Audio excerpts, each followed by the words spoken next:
दादा, legacy something जो हम बड़े अच्छे से समझ सकते हैं. एक लेगेसी आपकी है और एक आपकी फैमिली की लेगेसी है जो कोलकाता में है. वो भी बहुत साल पुराना एक बिजनेस है. वो लेगेसी हम समझ सकते हैं. We can connect to it. आसान भाषा में समीर जी, जैक्सन क्या करता है? Very interesting question. आसान भाषा में मैं यही बोलूँगा कि जैक्सन रिलेशनशिप्स बनाता है और बिज़नेस तो उसका एक बाय प्रोडक्ट है. बिजनेसेस की बात करूं तो हमारा जो बिज़नेस मॉडल है बहुत यूनिक और इंटीग्रेटेड बिज़नेस मॉडल है. हम मैन्युफैक्चरिंग करते हैं, हम डेवलपर हैं, हम ईपीसी कॉन्ट्रैक्टर हैं, O&M करते हैं और अब हम सर्कुलर इकोनॉमी की तरफ भी इन्वेस्टमेंट्स कर रहे हैं. मैन्युफैक्चरिंग में ऑफ कोर्स हमारे ग्रीन जेनसेट्स हैं जो लेगेसी बिजनेस है, पिछले 50-60 साल से चलता आ रहा है. Then we are manufacturing solar modules, now getting into manufacturing of solar cells. We are manufacturing base. We are getting into or already have got into defense related equipment. Then we are manufacturing electrolyzers. We are producing biogas. We are producing ethanol. Now hydrogen के 2 projects हमारे एक आंध्रा में और UP में आ रहे हैं. EPC में हम सोलर EPC कर रहे हैं, लगभग करीब 8 या 9 कंट्रीज़ में काम कर रहे हैं एज वी टॉक.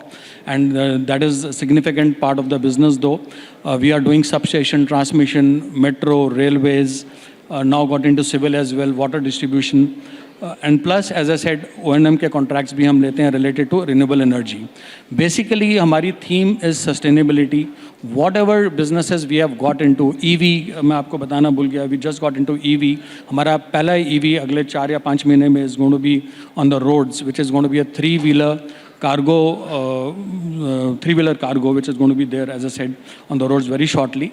So जितना भी आपने देखा होगा, जो भी हमारा थीम है, चाहे वो लेगेसी बिजनेस हो या जो भी हमने जिसमें इन्वेस्टमेंट्स करी हैं, ऑल अराउंड सस्टेनेबिलिटी.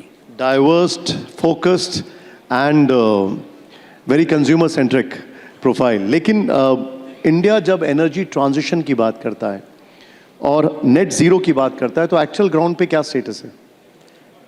ग्राउंड पे अगर आप डाटा देखें, I think there is a significant impact. अगर मैं पिछले 10 या 12 साल की जर्नी देखूं इस कंट्री की, as of today as we talk, installed capacity power की इज़ अबाउट 520 गीगावाट, जिसमें से मोर देन 50% रिन्यूएबल पावर से आती है. I think it's a great achievement what we have seen as a country in last 10 years, which we could have never dreamed of maybe way back in 2010 और 12. और मुझे अच्छी तरह से याद है 2012 में जब हमने डाइवर्सीफाई करा था सोलर में, we had put 2 power plants in Rajasthan. And तब हम बिजली, गवर्नमेंट की सब्सिडी होती थी, बिजली बेचते थे हम 12 रुपये पे, 9 रुपये पे, 8 रुपये पे, धीरे धीरे करते करते 6 पे आई. और आज का जो टैरिफ है वो लगभग 2.5 और 3.5 रुपये के बीच में वेरी करता है, डिपेंडिंग ऑन पावर प्लांट का साइज़ क्या है, रूफ टॉप है या लैंड बेस्ड पावर प्लांट है. अब आप देखें 2.5 या 3 रुपये is a sustainable model. It's a business case. It is cheaper than the grid. So no longer government has to subsidize it to make it popular. That's why adoption is so high. So this is the kind of transition we have seen in last 15 years. And net zero का हमारा target as a country to be net zero by 2070. The initiatives what government is taking, what industry is taking, I don't see any reason why we will not be net zero by 2070. जब इतना बड़ा transition हो रहा है, इतना बड़ा बदलाव हो रहा है, तो कंपनीज के लिए सबसे बड़ा चैलेंज या चुनौती क्या होगी?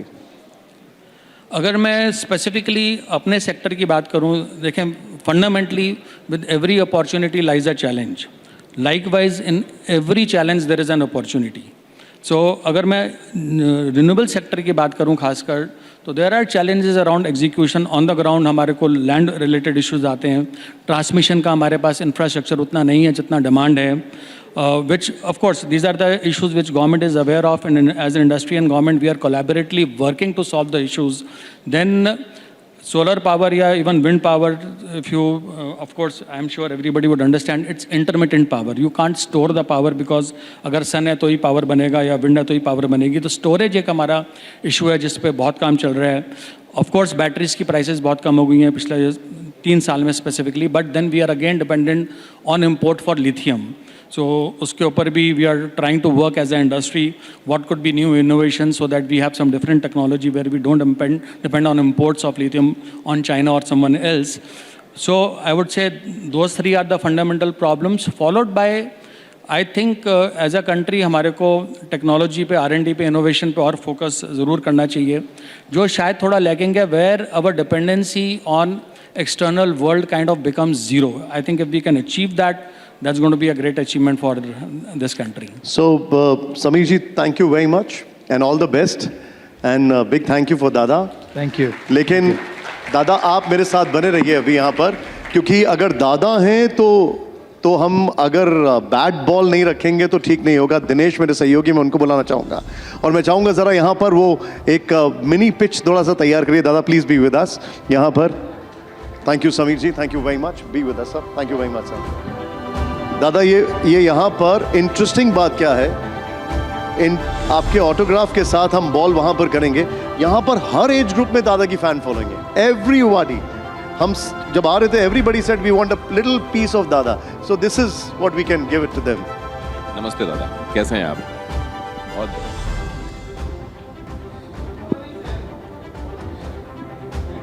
तो वो जिनको दुनिया ऑफ साइड का भगवान कहती रही, वो जिन्होंने कभी बाएं हाथ के गेंदबाज को तो एक्चुअली गेंदबाज माना ही नहीं, ऑफ साइड के भगवान मार्कर सौरव गांगुली. और एक दिन ऐसा भी होगा कि वैसे तो दादा आपको कवर बहुत किया है. We will take your sign. Marker. We need a marker. हाँ, मेरे पास पेन तो है, लेकिन sign it and we'll throw it and just hit it. if this is working, please check. We have got a marker. Even this is working. Yeah, it's working. दादा का हाथ है तो काम होने So I'll लगता give him the. हाँ दादा. Okay, you have to. He will throw the ball at you. जी.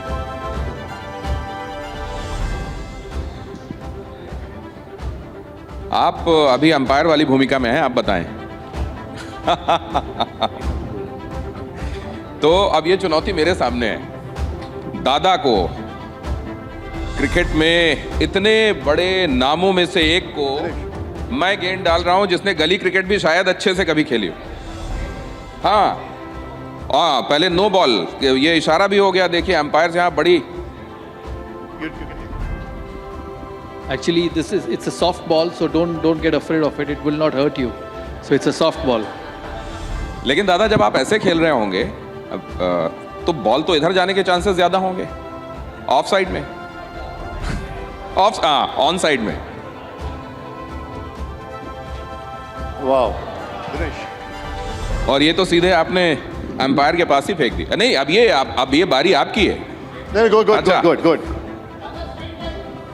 तो अब स्ट्रेट ड्राइव की डिमांड है दादा. क्या बात. Dada, if you can please sign this. Please sign. तो ये शॉट्स ऑन द डिमांड है. लेकिन असल में लोगों की ये स्ट्रेट ड्राइव हो तो गई, लेकिन बॉल उधर नहीं गई, तो लोग ये कह रहे हैं नहीं, फिर उसके लिए आपको कहना पड़ेगा कि आप ये. Thank you very much.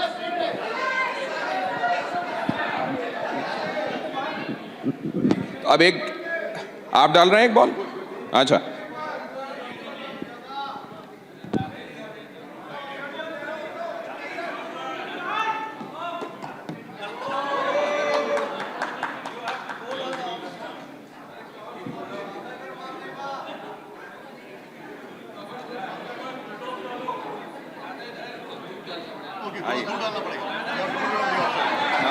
Put it on the outside. Here it comes. Let's see who's the lucky one here. There you go. Okay, Dada. Next one.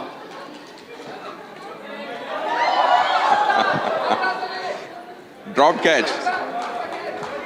तो पहले इस पे आप ऑटोग्राफ करा लें.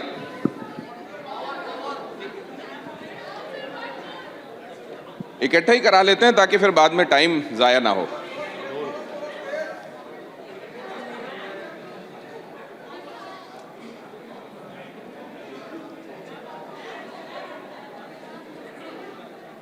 Dada, and do sign this bat also once, please.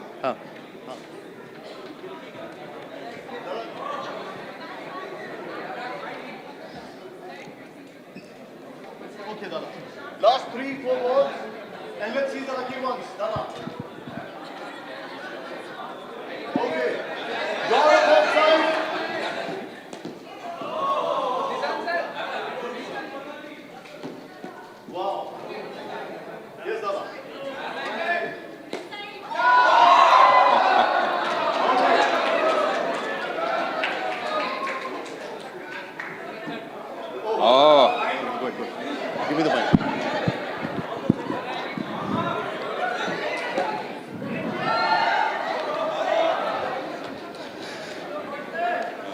Okay Dada, last few more balls and और यहां पर you are seeing the god of Am I okay hitting like this? Oh yeah, why not? Go it.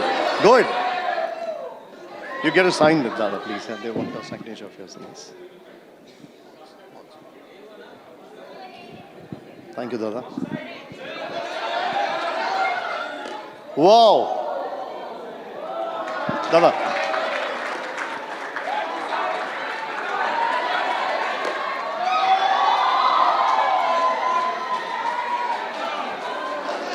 We'll sign it. We'll sign it for you.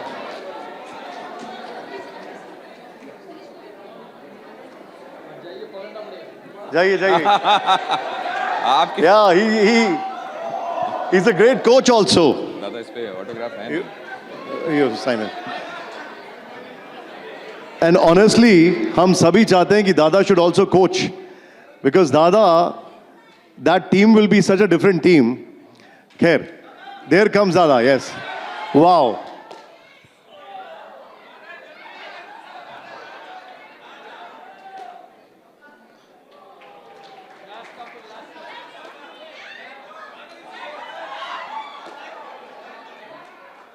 That's a moment, Dada. Grateful to you. A big round of applause, please.